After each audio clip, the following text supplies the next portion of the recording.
In this video, I'll be showing you guys how to paint your custom figures and make them almost movie accurate or film accurate to its original counterpart. The equipment and tools you'll need are gonna be the following: paint brushes, your paint palette, which is optional, a cup of water, and some spray paint of clear matte primer. You can also have a rag and some dry brushing equipment, pens, pencils, some toothpicks, and other equipment that you might need. When painting custom figures, you will only really need a little bit of paint unless you're mixing paint in order to get the correct color. You also need to take apart your figure and also use the correct size of paintbrushes to get into the small crevices on your figure.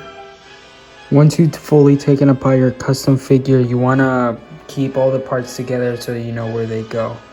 If you use clay, epoxy sculpt, or even hot glue in order to cover up the joints, you might notice that they're a different color compared to the base of your custom figure. So I suggest layering a black coat of paint onto those pieces and then layering the real base color of the figure to prevent it from being different from the rest of the pieces. You begin custom painting your figure, you want to get some reference pictures from the movie or from other custom figures like on the internet, like this for the Mechagodzilla 1993, which I'm custom painting. It really helps to get all the right colors and details onto the custom figure itself. Now, since I'm beginning to custom paint my figure, what I like to do is dip my paintbrush into water, dry it up on the rag, and then just dip it onto the paint itself. You don't want to get a lot of paint on your paintbrush because it's really unnecessary to do so.